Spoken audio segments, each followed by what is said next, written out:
여기 전 세계에서 돈만 있다고 들어갈 수 없는 부와 명예, 권력을 모두 가진 자만이 들어갈 수 있는 월드클래스 크루라는 모임이 있습니다.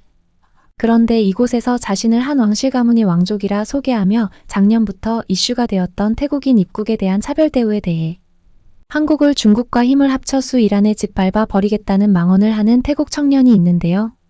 그 모습을 가만히 지켜보시던 월드클래스 크루의 부회장이 왕실 가문이라는 태국 청년을 향해 한마디를 하자 태국 청년은 꿀먹은 벙어리가 되고 그 자리에 있는 모든 사람들이 깜짝 놀랍니다. 대체 이 크루의 부회장은 어떤 말을 하였기에 모든 사람들이 놀라고 태국 청년은 이에 한마디 답변도 제대로 하지 못했을까요? 오늘의 사연 시작합니다. 제가 그날 월드클래스 크루에 들어섰을 때 내 눈을 의심했어요. 방 안은 흥분으로 가득 차 있었고 마치 사탕 가게에 들어온 아이처럼 느껴졌어요. 참고로 저는 이선 줄리아라고 해요.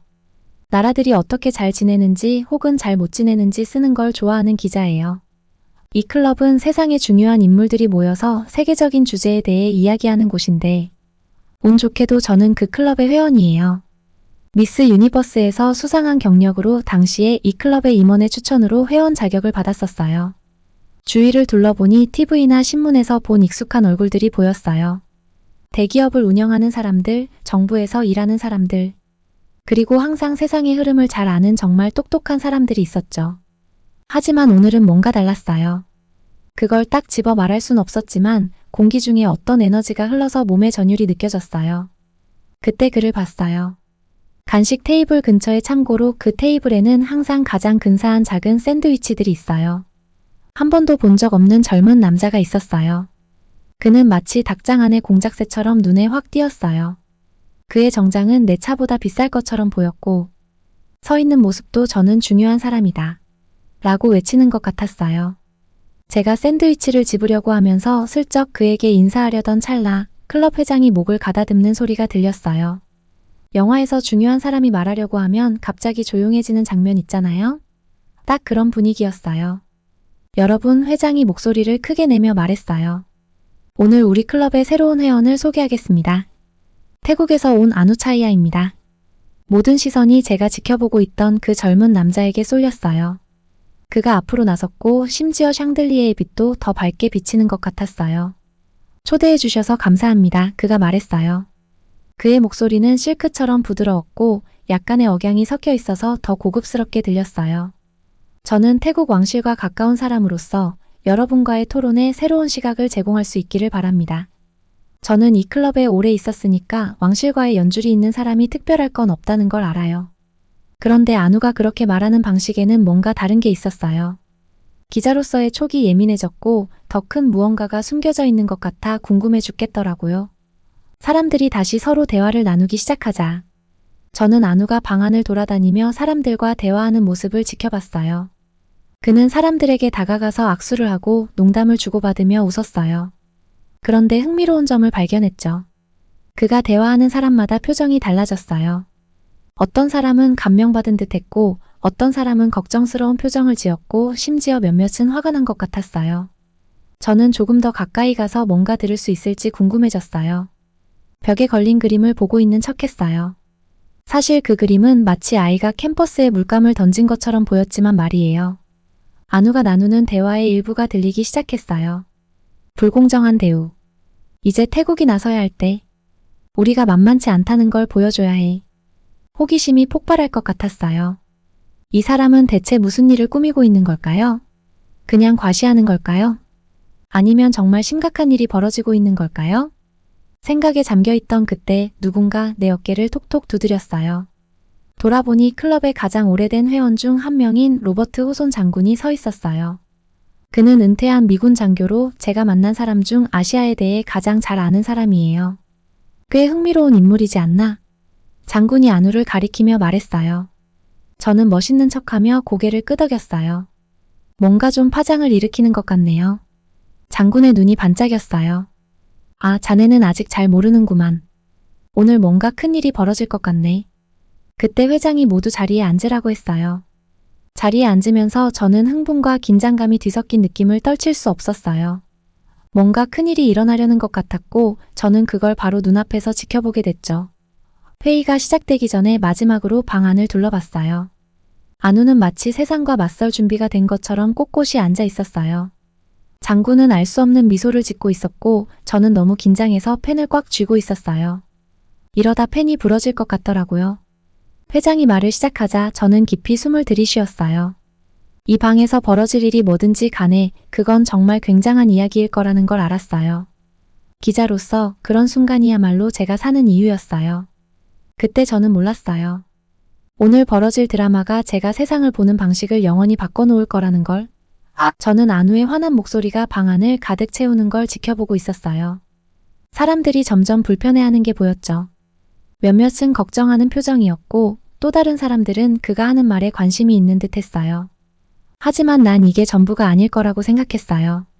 분명 뭔가 더 있을 거라고요. 그때 차분한 목소리가 들렸어요. 제가 여기서 맥락을 좀 제공할 수 있을 것 같군요.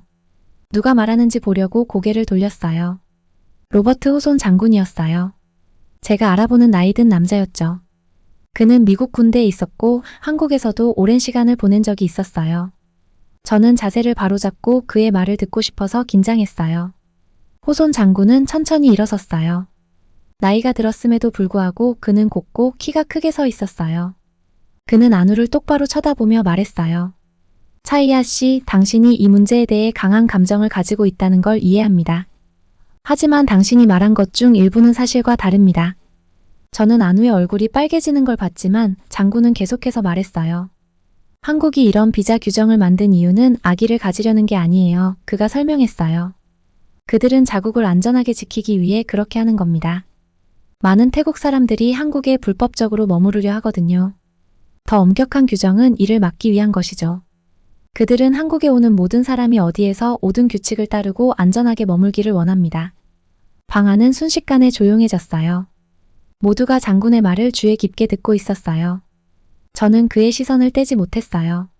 하지만 이게 전부가 아닙니다. 호손 장군은 계속해서 말했어요. 그의 목소리가 점점 강해졌어요. 우리는 한국이 얼마나 멀리 왔는지 생각해봐야 합니다. 불과 얼마 전만 해도 한국은 전쟁으로 황폐해진 가난한 나라였죠. 하지만 지금은요? 지금은 세계에서 가장 첨단 기술을 보유하고 부유한 나라 중 하나입니다. 저는 한국에서 만든 휴대폰과 TV를 떠올리며 고개를 끄덕였어요. 그리고 여러분은 알겠죠? 장군이 물었어요. 그들은 다른 나라들에게 못되게 굴거나 싸움을 해서 여기까지 온 게 아닙니다. 그들은 열심히 일하고 새로운 아이디어를 내고 세상과 소통하면서 성공을 이루어냈어요. 저는 노트에 가능한 한 빨리 그의 말을 적었어요. 이건 제가 정말로 듣고 싶었던 정보였어요. 새로운 시각으로 생각하게 만드는 말이었죠. 장군은 방의 중앙으로 천천히 걸어갔어요. 모두가 그를 주목하고 있었어요. 제가 아는 한국에 대해 이야기해드리죠. 그가 말했어요. 모든 것이 망가진 나라를 상상해보세요. 도시들은 폐허로 변했고 사람들은 먹을 것이 부족했죠. 1950년대 전쟁 직후의 한국이 바로 그랬습니다. 저는 그 모습을 머릿속에 그려보려 했어요. 하지만 쉽게 상상이 되지 않았어요. 이제 오늘날의 한국을 생각해보세요. 장군에게 속해서 말했어요. 도시는 높고 빚져는 건물들로 가득 차 있어요. 전 세계 사람들이 한국에서 만든 휴대폰과 TV를 사용하죠. 한국 음악과 TV 프로그램은 태국이나 브라질같이 멀리 떨어진 곳에서도 인기를 끌고 있어요. 저는 들었던 K-팝 노래들과 봤던 한국 드라마를 떠올렸어요. 정말 사실이었어요. 그들은 어디에나 있었죠. 이러한 큰 변화는 우연히 일어난 게 아닙니다. 호손 장군이 설명했어요. 한국 사람들은 이를 위해 정말 열심히 일했습니다. 그들은 교육을 매우 중요하게 생각해요. 새로운 아이디어도 많이 내고요. 그리고 정말 열심히 일합니다. 방 안의 사람들이 고개를 끄덕이는 게 보였어요. 그들도 장군의 말에 동의하는 것 같았어요. 하지만 이건 단순히 돈을 버는 문제만이 아니에요. 그가 계속해서 말했어요. 한국은 또한 사람들이 자유롭게 지도자를 선출할 수 있는 나라입니다. 사람들이 자기 의견을 말해도 처벌받지 않아요.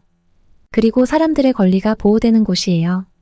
이건 전 세계적으로 중요한 가치죠. 장군은 안우를 똑바로 쳐다보았어요. 당신은 싸움에 대해 이야기했죠, 차이야 씨. 하지만 한 가지 말해드릴게요. 한국은 아주 강한 나라입니다. 세계에서 가장 현대적인 장비를 갖춘 군대를 보유하고 있고 미국과의 우정 덕분에 더욱 강력해졌습니다. 방 안은 너무 조용해서 핀 떨어지는 소리까지 들릴 정도였어요.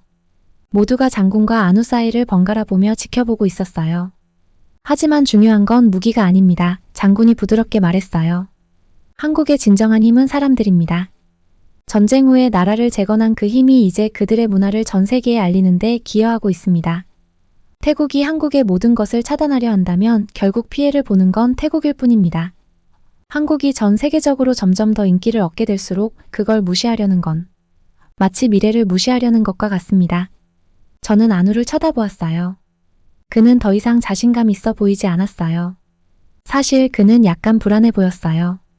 그 자리에 앉아 장군의 말을 곱씹으면서 저는 방금 굉장히 중요한 장면을 목격했다는 걸 깨달았어요. 이건 단순히 한국과 태국의 문제가 아니었어요.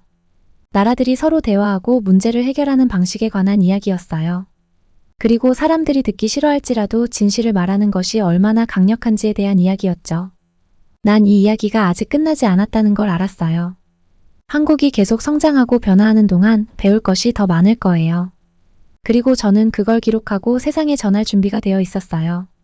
장군 호손이 방 한가운데로 걸어 나오자 분위기가 달라졌어요.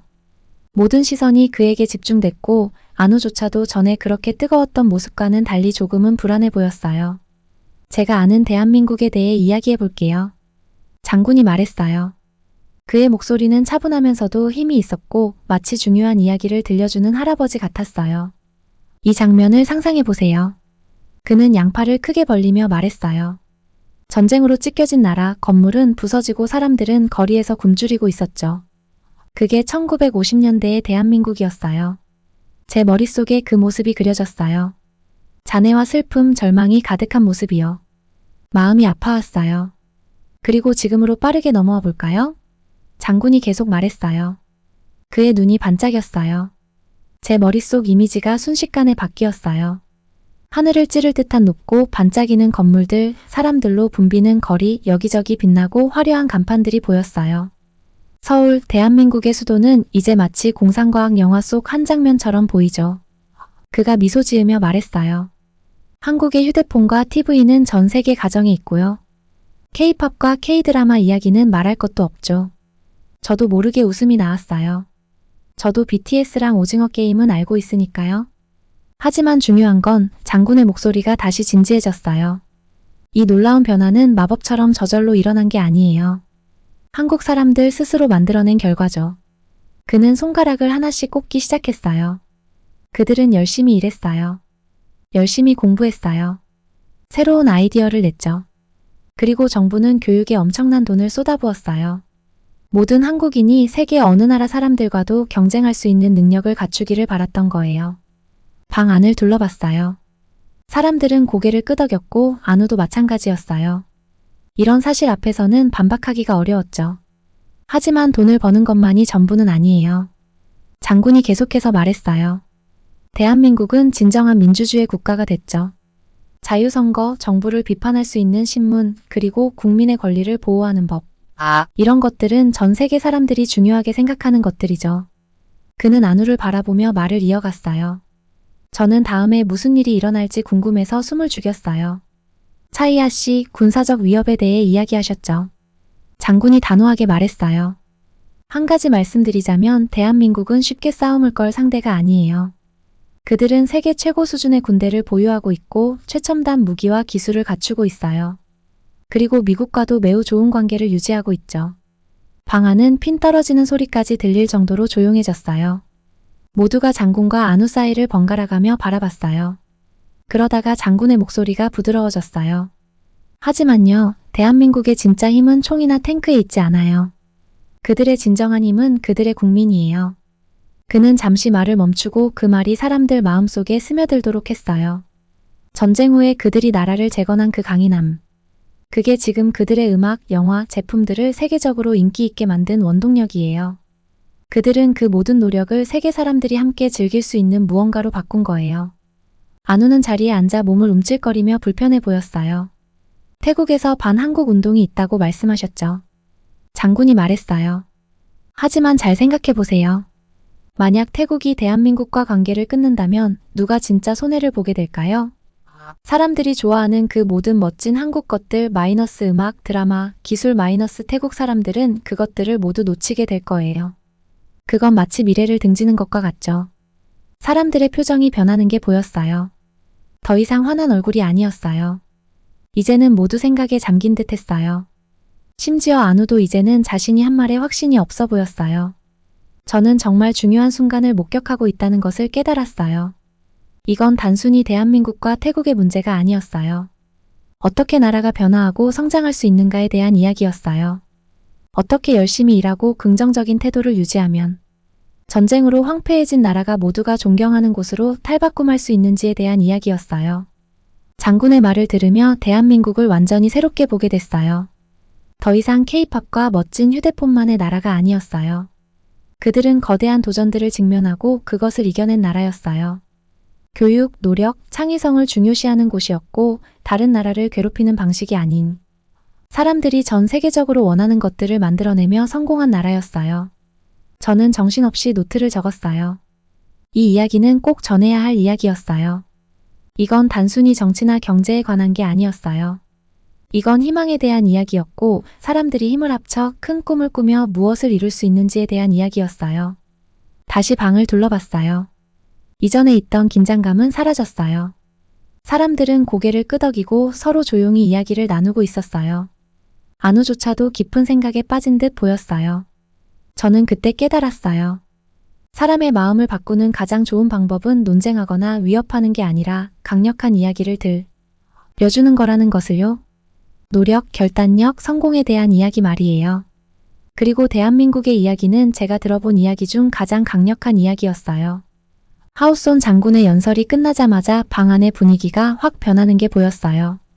마치 군중 속으로 파도가 스며드는 것 같았어요.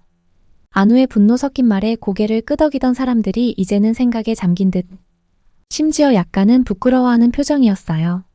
저는 계속해서 중국에서 온 왕쯔이를 지켜봤어요. 안우를 이 클럽에 데려온 사람이 바로 그였거든요. 하지만 지금은 너무 조용했어요. 너무 조용해서 그가 무슨 생각을 하는지 거의 보일 정도였죠. 다음에 어떤 행동을 취해야 할지 머리를 굴리고 있는 것 같았어요. 안우도 분위기의 변화를 느꼈나 봐요. 방 안을 둘러보는 그의 눈빛은 불안하고 초조해 보였어요. 그리고 그는 제가 몸서리치게 만드는 행동을 했어요. 왕에게 돌아서서 거의 애원하듯 도움을 구한 거예요. 중국은 태국과 함께 한국에 맞설 거죠, 그렇죠? 안우가 목소리를 높이며 다급하게 물었어요. 저는 숨을 죽였어요. 이게 바로 결정적 순간이었어요. 과연 중국이 안우의 주장을 지지할까요? 왕은 헛기침을 하고 넥타이를 바로 잡았어요. 그가 신중하게 단어를 고르고 있는 게 느껴졌어요. 중국은 태국과의 우정을 소중히 여기지만 그가 말문을 열었어요. 우리 지역에서 평화를 유지하는 것이 얼마나 중요한지 또한 잘 알고 있습니다. 한국처럼 강력한 나라와 싸움을 시작하는 건 누구에게도 이롭지 않을 겁니다. 저는 거의 안우를 불쌍하게 느낄 뻔했어요. 마지막 남은 투지가 그에게서 빠져나가는 모습이 보였거든요. 그토록 자신감 넘치게 들어왔던 안우가 이제는 방 안의 중요한 사람들 속에서 작고 외로운 모습으로 서 있었어요. 저는 다른 클럽 회원들을 둘러봤어요. 몇몇은 서로 귓속말을 주고받으며 고개를 저었고 다른 사람들은 그저 불편한 듯한 표정을 짓고 있었어요. 마치 여기에서 빨리 벗어나고 싶어 하는 것처럼 보였어요. 그들은 무슨 생각을 하고 있을까요? 하우손 장군의 한국에 대한 연설에 감명을 받았을까요? 아니면 안우가 이런 소란을 일으킨 것에 짜증을 내고 있을까요? 저는 제가 배운 것들에 대해 생각을 멈출 수가 없었어요. 한국의 이야기는 정말 놀라웠어요. 가난하고 전쟁으로 황폐했던 나라가 불과 몇십 년 만에 세계적인 강국이 되었으니까요. 그리고 그들은 다른 나라를 괴롭히거나 스스로를 고립시키지 않고 열심히 일하고 창의력을 발휘하며 자신들의 문화를 세계와 공유하면서 이뤄냈죠. 매일 보는 한국의 것들이 떠올랐어요. 삼성 핸드폰, 현대 자동차, K-팝 뮤직비디오들. 이 모든 게 얼마 전까지만 해도 존재하지 않았다는 걸 생각하면 놀라웠어요. 그런데 이제 태국 출신의 젊은 남자가 이 모든 걸 보이콧하자고 설득하려 하다니 너무 속 좁은 생각 같았어요. 회의가 마무리되기 시작했지만 방 안의 긴장은 여전히 팽팽했어요. 저는 안우가 혼자 다가 테이블 옆에 서서 마치 모든 답이 그 안에 들어있는 것처럼 커피잔을 응시하는 걸 봤어요. 한편으로는 가서 그와 이야기해보고 싶었어요. 왜? 그가 이 문제에 대해 이렇게 강하게 느끼는지 이해하고 싶었거든요. 하지만 다른 한편으로는 화가 났어요. 그가 어떻게 여기 와서 이런 식으로 문제를 일으킬 수 있죠? 사람들이 하나둘 떠나기 시작할 때 저는 몇몇 대화의 조각을 엿들었어요. 저 사람 믿을 수 있어? 한국이 그렇게 멀리 왔다는 건 몰랐어. 진짜로 태국에 반한국 운동이 있다는 거야? 저는 마지막 말을 듣고 꼭 확인해 봐야겠다고 생각했어요. 만약 태국에서 정말로 한국 제품 보이콧 운동이 벌어지고 있다면 그건 큰 뉴스거든요. 하지만 뭔가 안우가 꽤 과장했다는 느낌이 들었어요. 문 근처에서 하우손 장군이 몇몇 사람들과 이야기하는 게 보였어요. 그들은 모두 고개를 끄덕이며 웃고 있었고 분명히 그의 연설에 깊은 인상을 받은 듯 했어요. 저는 그에게 다가가서 인사를 건넬 결심을 했어요. 다음 기사에 쓸 인터뷰를 따낼 수 있을지도 몰랐거든요. 방을 가로질러 걸어가다가 안우와 눈이 마주쳤어요. 잠시 동안 우리는 서로를 쳐다봤어요. 그의 눈에서는 분노와 당혹스러움이 보였지만 그 외에 또 다른 무언가가 있었어요. 혼란일까요? 아니면 의심? 하우손 장군의 말이 그에게 조금이라도 영향을 미친 걸까요? 마침내 저는 하우손 장군에게 다가갔고 그가 이야기하던 무리도 곧 흩어졌어요. 실례합니다, 장군님. 저는 손을 내밀며 말했어요. 저는 이든 줄리아라고 합니다. 아까 연설에 정말 감명받았습니다. 장군은 미소를 지으며 제 손을 흔들었어요. 그의 악력은 강했지만 눈빛은 친절하면서도 날카로웠어요. 고맙습니다, 줄리아 씨. 유익하셨다니 기쁩니다. 정말 그랬습니다. 제가 말했어요. 혹시 인터뷰할 시간을 내주실 수 있을까요? 한국에서의 경험에 대해 더 듣고 싶습니다. 좋습니다. 그가 말했어요. 제 명함을 주시면 일정을 잡아보죠. 저는 명함을 건네며 설렜어요. 한국의 이야기를 더 깊이 파고들 수 있는 좋은 기회가 될 수 있었거든요. 그리고 어쩌면 한국과 태국 같은 나라들 사이의 간극을 좁힐 방법을 찾을 수도 있겠다는 생각이 들었어요. 결국 그게 바로 외교라는 거 아니겠어요? 그날 회의장을 떠날 때 제 머리는 복잡했어요. 몇 시간 동안 너무 많은 일이 일어났거든요. 하지만 한 가지는 확실했어요. 세상은 변하고 있었고 한국 같은 나라들이 그 변화를 이끌고 있다는 거였죠. 앞으로 어떤 일이 벌어질지 정말 기대됐어요. 회의가 끝나자마자 저는 하우돈 장군에게 다가갔어요. 방금 우리가 목격한 격렬한 토론 때문에 여전히 심장이 두근거렸죠. 멋진 연설이었어요. 장군님, 저는 악수를 청하며 말했어요. 한국에서의 경험에 대해 더 듣고 싶습니다. 장군님의 주름진 얼굴에 따뜻한 미소가 번졌어요. 기꺼이 얘기해주지, 이선. 장군님이 대답했어요. 오늘 여기서 있었던 일은 세계 정치에서 늘 이뤄져는 일의 축소판이야. 우리는 방 한쪽 다른 사람들의 소란에서 벗어난 조용한 구석을 찾았어요. 장군님의 눈이 반짝였어요. 사람들이 큰 주장하고 분노를 일으키려 하는 건 쉬워. 장군님이 설명했어요. 하지만 진정한 외교는 그런 게 아니지. 이해와 인내, 그리고 우리가 가진 생각 이상의 것을 보는 능력이 필요해. 저는 고개를 끄덕이며 노트에 열심히 적었어요. 정말 귀한 말들이었거든요. 한국의 성공에서 우리가 배울 수 있는 가장 중요한 교훈은 뭐라고 생각하세요? 라고 물었어요. 장군님은 잠시 생각하며 턱을 긁었어요. 저는 회복력과 미래를 위한 현명한 계획이 가장 큰 교훈이라고 생각해 천천히 말했어요. 한국은 전쟁 후 단순히 재건한 게 아니야. 그들은 자국의 미래를 완전히 재상상했지. 장군님은 조금 더 가까이 린드인하며 낮고도 열정적인 목소리로 말했어요. 그들은 교육에 돈과 노력을 쏟았어. 새로운 아이디어와 발명을 장려했고 전 세계 사람들이 공감할 수 있는 문화를 만들어냈지. 그건 보이콧이나 군사적 위협으로 막을 수 있는 게 아니야. 저는 회의 중에 들었던 에이미, 태국 대표의 분노 어린 말들을 떠올렸어요. 지금 생각해보니 장군님의 지혜와 비교하면 그 말들이 참 공허하게 느껴졌어요. 한국의 접근 방식이 어떻게 다른지 예를 들어주실 수 있나요? 라고 물었어요. 장군님의 눈이 빛났어요. 물론이지. 교육을 예로 들어보자고. 전쟁 후 한국은 교육을 최우선 과제로 삼았어. 학교를 세우고 교사를 양성하며 모든 아이들이 배울 기회를 가질 수 있게 했지. 오늘날 한국 학생들은 수학이나 과학 같은 과목에서 세계 최고 수준이야. 저는 상상할 수 있었어요.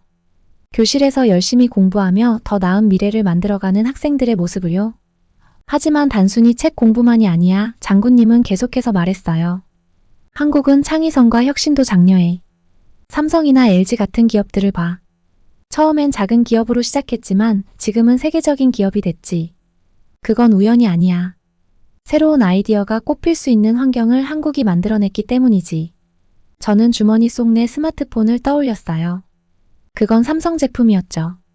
그리고 문화도 있지. 장군님이 미소 지으며 말했어요. 혹시 K-팝이나 한국 드라마 본 적 있어? 저는 웃음을 지었어요. 요즘 안 본 사람이 있나요? 그렇지. 장군님이 힘차게 말했어요. 한국은 그들의 문화를 전 세계적인 현상으로 만들었어. 그건 단순한 엔터테인먼트가 아니야. 한국의 가치, 언어, 그리고 생활 방식을 전 세계와 공유하는 방법이지. 그건 정말 강력한 힘이야. 저는 에이미가 언급했던 한국을 보이콧하자는 움직임과 이 접근 방식을 비교해봤어요. 마치 밤과 낮처럼 대조적이었어요.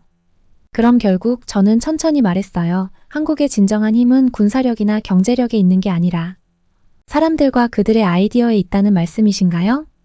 장군님은 만족스럽게 고개를 끄덕였어요. 바로 그거야, 이선. 한국의 여정은 한 나라의 진정한 힘이 사람들에게 투자하고 창의성을 키우며 세계와 교류하는 데서 나온다는 걸 보여줘. 그건 위협이나 고립이 아니라 다리를 놓고 가치를 창출하는 거지. 우리의 대화가 끝날 무렵 저는 내 안에서 들끓는 흥분을 느꼈어요. 이건 단순히 한 나라의 성공 이야기가 아니었어요. 전 세계를 위한 교훈이었죠. 장군님, 저는 노트를 덮으며 말했어요. 시간 내주셔서 정말 감사합니다. 이 이야기는 사람들이 국제협력의 중요성을 이해하는데 큰 도움이 될 것 같아요. 장군님은 내 어깨에 손을 얹었어요. 그래서 내일이 중요한 거야, 이선. 이런 이야기를 전하고 사람들이 자신의 국경 너머를 보게 돕는 것. 그게 더 나은 세상을 만드는 방법이지. 그날 저녁 저는 월드클래스 크루를 떠나면서 머릿속이 수많은 생각으로 가득 차 있었어요. 에이미와 하우돈 장군 사이의 대립은 단순한 국가 간의 의견 충돌 이상이었어요. 그것은 오늘날의 세계에서 외교, 경제 그리고 문화가 어떻게 함께 작동하는지를 보여주는 순간이었죠. 전쟁으로 황폐해진 나라에서 글로벌 리더로 성장한 한국의 여정은 단순한 성공 이야기가 아니었어요. 그것은 한 나라가 어떻게 스스로를 변화시킬 수 있는지에 대한 청사진이었죠. 민주주의, 인권, 그리고 문화를 공유하려는 한국의 의지는 에이미가 말한 고립주의적 사고와는 선명한 대조를 이루었어요. 저는 오늘 정말 중요한 것을 깨달았어요. 사실과 이성이 분노와 위협을 이긴 순간을 목격한 거죠. 택시를 잡으면서 저는 미소를 지었어요. 그래서 제가 이 일을 사랑하는 거예요.